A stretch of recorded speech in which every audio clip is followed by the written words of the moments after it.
ಆತ್ಮೀಯ ಬಂಧುಗಳೇ, ಶ್ರೀರಾಮಚರಿತ ಮಾನಸ ಉತ್ತರಕಾಂಡ. ಇದರಿಂದ ಇವತ್ತು ಚೌಪಾಯಿಗಳನ್ನು ತಿಳ್ಕೊಳ್ಳೋಣ. ಜೇ ಅಸಿ ಭಗತಿ ಜಾನಿ ಪರಿಹರಹಿ, ಕೇವಲ ಜ್ಞಾನ ಹೇತು ಶ್ರಮ ಕರಹಿ. ತೇ ಜಡ ಕಾಮಧೇನು ಗೃಹತ್ಯಾಗಿ, ಖೋಜತ್ ಆಕು ಫಿರಹಿ ಪಲ್ ಲಾಗಿ. ಸುನು ಖಗೇಸ್ ಹರಿ ಭಗತಿ ಬಿಹಾಯಿ, ಜೇ ಸುಖ ಚಾಹಿ ಆನ್ ಉಪಾಯಿ. ते सठ महासिंधु बिनु तरनी, पैरी पार चाहहि जड़ करनी. सुनी भुसुंडी के बचन भवानी, बोलेवु गरुड़ हरषि मृदबानी. तव प्रसाद प्रभु मम उर माही, संशय शोक मोह भ्रम नाही. सुनेवु पुनीत राम गुण ग्रामा, तुम्हारी कृपा लहेवु विश्रामा. एक बात प्रभु पूछऊँ तोहि, कहूँ बुझाई कृपा निधि मोहि. कहहि संत मुनि वेद पुराना, नहीं कछु दुर्लभ ज्ञान समाना. सोई मुनि तुम्ह सन कहेवु गोसाई, नहीं आदरेवु भगति की नाई. ज्ञान ही भगति ही अंतर केता, सकल कहूँ प्रभु कृपा निकेता. सुनी उर्गारी बचन सुख माना, सादर बोलेवु काग सुजाना. भगति ही ज्ञान ही नहीं कछु भेदा, उभय हरहि भव संभव खेदा. नाथ मुनीस कहहि कछु अंतर, सावधान सोवु सुनु बिहंगबर. ज्ञान विराग जोग विज्ञाना, ये सब पुरुष सुनहु हरि जाना. पुरुष प्रताप प्रबल सब भाति, ಅಬಲ ಅಬಲ ಸಹಜ ಜಡ ಜಾತಿ. ಇವು ಚೌಪಾಯಿಗಳು. ಈಗ ಇದರ ಅರ್ಥವನ್ನು ತಿಳ್ಕೊಳ್ಳೋದಕ್ಕೆ ಪ್ರಯತ್ನ ಮಾಡೋಣ. ತುಳಸಿದಾಸರು ಹೇಳ್ತಾರೆ, ಕಾಕಭೂಷುಂಡಿಯವರು ಗರುಡರಾಜನಿಗೆ ಬಾಲ್ಯ ರೂಪದಲ್ಲಿ ಶ್ರೀರಾಮ ಅಯೋಧ್ಯೆಯಲ್ಲಿ ಮಾಡಿದಂತಹ ಲೀಲೆಗಳನ್ನೆಲ್ಲ ನೋಡಿ ನಾನು ಸುಖ ಪಡ್ತಾ ಇದ್ದೆ, ಮತ್ತು ಬಾಲರೂಪವನ್ನು ಹೃದಯದಲ್ಲಿ ಇಟ್ಕೊಂಡು ನಾನು ಮತ್ತೆ ಆಶ್ರಮಕ್ಕೆ ಹೋಗ್ತಾ ಇದ್ದೆ. ಈ ರೀತಿ ನಾನು ಕಾಗೆಯ ರೂಪವನ್ನು ಪಡೆದಿರುವಂಥ ಎಲ್ಲ ಕಥೆಯನ್ನು ಕೂಡ ನಿನಗೆ ವಿವರಣೆ ಮಾಡಿ ಹೇಳಿದ್ದೀನಿ. ನಿನ್ನ ಎಲ್ಲ ಪ್ರಶ್ನೆಗಳಿಗೆ ನಾನು ಉತ್ತರವನ್ನು ಕೊಟ್ಟಿದ್ದೀನಿ. ನಿಜವಾಗ್ಲೂ ಕೂಡ ರಾಮ ಭಕ್ತಿಯ ಮಹಿಮೆ ಇದೆಯಲ್ಲ, ಅದು ಅಗಾಧವಾಗಿರುವಂಥದ್ದು. ಈ ಕಾಗೆ ಶರೀರದಲ್ಲೇ ನನಗೆ ಶ್ರೀರಾಮನ ಚರಣಗಳಲ್ಲಿ ಭಕ್ತಿ ಬಂತು, ಮತ್ತು ಈ ರೂಪದಿಂದನೇ ನನಗೆ ಆ ಪ್ರಭುವಿನ ದರ್ಶನವಾಯಿತು, ನನ್ನ ಸಂದೇಹಗಳೆಲ್ಲ ದೂರ ಆಯಿತು. ಅದಕ್ಕೋಸ್ಕರ ನನಗೆ ಈ ಶರೀರ ತುಂಬ ಪ್ರೀತಿ ಪಾತ್ರವಾಗಿದೆ ಅಂತ ಅಂದ್ಬಿಟ್ಟು ಹೇಳ್ತಾರೆ. ಮುಂದುವರೆದು ಹೇಳ್ತಾರೆ, ಗರುಡ, ನಾನು ಹಠ ಮಾಡಿ ಭಕ್ತಿ ಪಕ್ಷವನ್ನೇ ನಾನು ದೃಢವಾಗಿ ಹಿಡ್ಕೊಂಡೆ. ಅದರಿಂದನೇ ಲೋಮ ಮಹರ್ಷಿಗಳು ನನ್ನನ್ನು ಶಪಿಸಿದ್ರು. ಆದರೆ ಕೊನೆಗೆ ಮುನೀಶ್ವರರಿಗೂ ಕೂಡ ದುರ್ಲಭವಾದಂತಹ ವರವನ್ನು ನಾನು ಪಡ್ಕೊಂಡೆ. ಹರಿಭಜನೆಯ ಮಹಿಮೆ ಇಷ್ಟೆಲ್ಲ ಇದೆ. ಅಂದರೆ ಹರಿಭಜನೆಯನ್ನು ಮಾಡೋದ್ರಿಂದ ಏನೆಲ್ಲ ಆಗುತ್ತೆ ಅಂತ ಅವರು ನಿರಾಕಾರವನ್ನೇ ಹೇಳಿದ್ರು, ಆದರೆ ನನಗೆ ಸಾಕಾರನೇ. ಅಂದರೆ ನಾನು ಭಕ್ತಿಯನ್ನು ಬಿಟ್ಕೊಟ್ಟಿಲ್ಲ ಎಲ್ಲೂ ಕೂಡ. ಅದರಿಂದ ನನಗೆ ಶಾಪ ಸಿಕ್ಕಿದ್ರೂ ಪರವಾಗಿಲ್ಲ, ಅದರಿಂದ ನನಗೆ ಒಳಿತಾಯ್ತಲ್ವಾ. ಯಾರಿಗೂ ಸಿಗದೇ ಇರುವಂತಹ ದುರ್ಲಭವಾದಂತಹ ಆ ಭಗವಂತನ ಭಕ್ತಿ ಅನ್ನೋದು ಸಿಕ್ಕಿದೆ, ಮತ್ತು ನನಗೆ ಇಚ್ಛಾ ಮರಣ ಕೂಡ ಸಿಕ್ಕಿದೆ ಅಂತೆಲ್ಲ ಹೇಳ್ತಾರೆ. ಇಂತಹ ಭಕ್ತಿಯ ಮಹಿಮೆಯನ್ನು ಗೊತ್ತಿದ್ರೂ ಕೂಡ ಅದನ್ನು ಬಿಟ್ಟು ಕೇವಲ ಜ್ಞಾನಕ್ಕೋಸ್ಕರ ಸಾಧನೆ ಮಾಡ್ತಾರಲ್ಲ ಅಂಥವರು ಗಾಂಪರು, ಅಂದರೆ ಬುದ್ಧಿ ಇಲ್ಲದೆ ಇರೋರು ಅಂತ ಅರ್ಥ. ತಮ್ಮ ಮನೆಯಲ್ಲಿರುವಂಥ ಕಾಮಧೇನವನ್ನು ಮರೆತು ಹಾಲಿಗೋಸ್ಕರ ಎಕ್ಕದ ಗಿಡವನ್ನು ಆರಿಸ್ಕೊಂಡು ಹೋದರೆ ಹೇಗಿರುತ್ತೋ ಹಾಗೆ ಇವರು ಅಂತ ಹೇಳ್ತಾ ಇದ್ದಾರೆ. ಈಗ ನೋಡಿ, ಹಾಲು ಬೇಕು, ನಮ್ಮ ಮನೇಲಿ ಕಾಮಧೇನುನೇ ಇದೆ, ಅದರ ಹಾಲು ಎಷ್ಟು ಶ್ರೇಷ್ಠ, ಅದು ಕೇಳಿದ್ದನ್ನೆಲ್ಲ ಕೊಡುವಂಥದ್ದು. ಅದನ್ನು ಬಿಟ್ಟು ಎಕ್ಕದ ಗಿಡದ ಹಾಲನ್ನು ನಾವು ಬಯಸಿ ಹೋದರೆ ಹೇಗಿರುತ್ತೋ ಹಾಗೆ.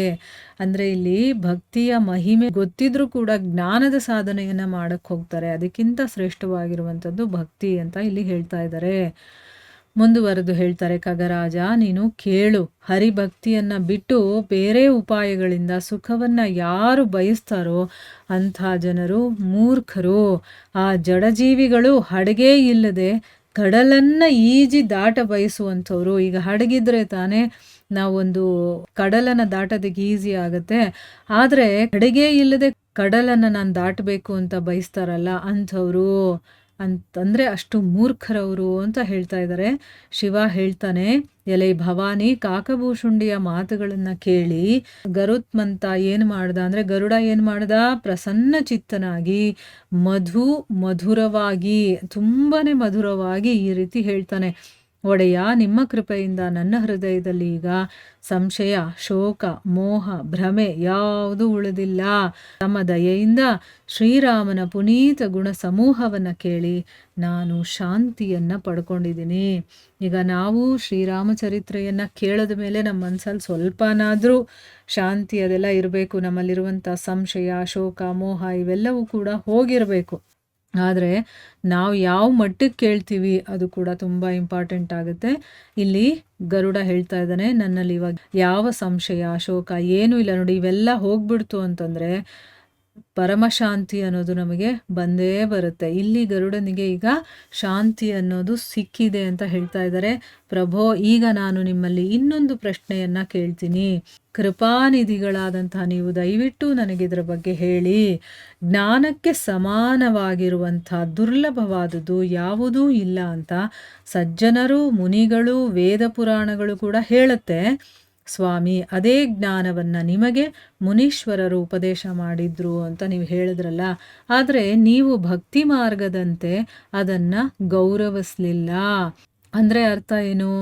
ಈಗ ನಾವು ಎಲ್ಲ ಕಡೆ ಕೇಳಿರೋ ಪ್ರಕಾರ ಜ್ಞಾನಕ್ಕೆ ಸಮಾನವಾಗಿರುವಂಥದ್ದು ಯಾವುದೂ ಇಲ್ಲ ಅಂತ ಮುನಿಗಳು, ವೇದಗಳು, ಪುರಾಣಗಳು ಎಲ್ಲ ಹೇಳ್ತಾರೆ. ಆ ಜ್ಞಾನವನ್ನು ಮುನೀಶ್ವರರು ನಿಮಗೆ ಉಪದೇಶ ಮಾಡಿದ್ರು. ಆದರೆ ನೀವು ಭಕ್ತಿ ಮಾರ್ಗವನ್ನು ನೀವು ಗೌರವಿಸದ ಹಾಗೆ ಅದನ್ನು ನೀವು ಗೌರವಿಸಲಿಲ್ಲ ಅಲ್ವಾ? ಓ ಕೃಪಾ ನಿಧಾನ ಪ್ರಭುವೇ, ಜ್ಞಾನಕ್ಕೂ ಭಕ್ತಿಗೂ ಏನು ಅಂತರ ಇದೆ, ಇದೆಲ್ಲವನ್ನು ಕೂಡ ನನಗೆ ದಯಮಾಡಿ ತಿಳಿಸ್ಕೊಡಿ ಅಂತ ಹೇಳ್ತಾ ಇದ್ದಾರೆ. ಅಂದರೆ ಜ್ಞಾನಕ್ಕೆ ನೀವು ಅಷ್ಟು ಇಂಪಾರ್ಟೆನ್ಸ್ ಕೊಡಲಿಲ್ಲ, ಭಕ್ತಿಗೆ ನೀವು ತುಂಬ ಇಂಪಾರ್ಟೆನ್ಸ್ ಕೊಟ್ರಲ್ಲ. ಸೊ ಅದಕ್ಕೆ ಈ ಎರಡರ ನಡುವೆ ಏನು ಅಂತರ ಇದೆ ಅದನ್ನು ನನಗೆ ಹೇಳಿ ಅಂತ ಕೇಳ್ಕೊಳ್ತಾರೆ. ಗರುಡನ ಮಾತನ್ನು ಕೇಳಿ ಜ್ಞಾನಿಯಾದಂತಹ ಕಾಕಭೂಷುಂಡಿಯವರು ತುಂಬ ಸಂತೋಷ ಪಟ್ಟು ಗೌರವದಿಂದ ಹೇಳೋದಕ್ಕೆ ಶುರು ಮಾಡ್ತಾರೆ. ಏನು, ಭಕ್ತಿಗೂ ಜ್ಞಾನಕ್ಕೂ ಯಾವ ಅಂತರನೂ ಇಲ್ಲ, ಇದೆರಡೂ ಕೂಡ ಸಾಂಸಾರಿಕ ದುಃಖಗಳನ್ನು ಕಳೆಯುತ್ತೆ. ಅಂದರೆ ನಾವು ಭಕ್ತಿ ಮಾಡಿದ್ರು, ಜ್ಞಾನವನ್ನು ತಿಳ್ಕೊಂಡ್ರೂ ಕೂಡ ಈ ಸಾಂಸಾರಿಕ ದುಃಖಗಳೇನಿದೆಯೋ ಅದರಿಂದ ನಮ್ಮನ್ನು ಬಿಡುಗಡೆ ಮಾಡುತ್ತೆ. ಆದರೆ ಮುನೀಶ್ವರರು ಇವೆರಡರ ನಡುವೆ ಸ್ವಲ್ಪ ಭೇದ ಇದೆ ಅಂತ ಹೇಳ್ತಾರೆ. ಪಕ್ಷಿರಾಜ, ಹರಿವಾಹನ, ಅದನ್ನು ಸಾವಧಾನ ಚಿತ್ತರಾಗಿ ಕೇಳಿ. ಜ್ಞಾನ, ವೈರಾಗ್ಯ, ಯೋಗ, ವಿಜ್ಞಾನ ಇದೆಲ್ಲವೂ ಕೂಡ ಪುರುಷ ವರ್ಗಕ್ಕೆ ಸೇರಿರುವಂಥದ್ದು. ಗಂಡಸಿನ ಪ್ರತಾಪ ಪ್ರಬಲವಾಗಿರುತ್ತದೆ. ಮಾಯೆ ಸ್ತ್ರೀ ವರ್ಗಕ್ಕೆ ಸೇರಿರುವಂಥವಳು. ಆಕೆ ಸ್ವಭಾವತಃ ಅಬಲೆ ಮತ್ತು ಜನ್ಮತಃ ಜಡವಾಗಿರುವಂಥವಳು, ಅಂದರೆ ಪ್ರಕೃತಿ ಸ್ವರೂಪಿಣಿ ಅವಳು ಅಂತಂದ್ಬಿಟ್ಟು ಈಗ ಭಕ್ತಿ ಅನ್ನೋದು ಏನು ಅನ್ನೋದನ್ನು ಇಲ್ಲಿ ವರ್ಣನೆ ಮಾಡ್ತಾರೆ. ಸೊ ಇಲ್ಲಿ ಕೆಲವೊಂದು ವಿಚಾರಗಳನ್ನು ಹೇಳ್ತಾ ಇದ್ದಾರೆ.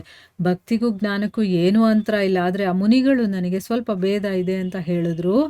ಮತ್ತು ನಾನು ಅದ್ರ ಬಗ್ಗೆ ಈಗ ಹೇಳ್ತೀನಿ, ನೀನು ತುಂಬ ಗಮನ ಇಟ್ಟು ಕೇಳು ಅಂತಂದ್ಬಿಟ್ಟು ಹೇಳ್ತಾ ಇದ್ದಾರೆ. ಅಂದರೆ ನಮಗೆ ಅವರು ಗಮನ ಇಟ್ಟು ಕೇಳಿಸ್ಕೊಳ್ಳಿ ಅಂತ ಹೇಳ್ತಾ ಇರೋದು. ಈಗ ಜ್ಞಾನ, ವೈರಾಗ್ಯ, ಯೋಗ, ವಿಜ್ಞಾನ ಇಂಥದ್ದೆಲ್ಲ ಪುರುಷ ವರ್ಗಕ್ಕೆ ಸೇರಿರುವಂಥದ್ದು. ಯಾಕೆಂದರೆ ಆ ಗಂಡಸಿನ ಪ್ರತಾಪ ಅನ್ನೋದು ಪ್ರಬಲವಾಗಿರುತ್ತೆ, ಆದರೆ ಸ್ತ್ರೀ ಮಾಯೆ ವರ್ಗಕ್ಕೆ ಸೇರಿರುವಂಥವಳು ಅಂತ ಹೇಳ್ತಾರೆ.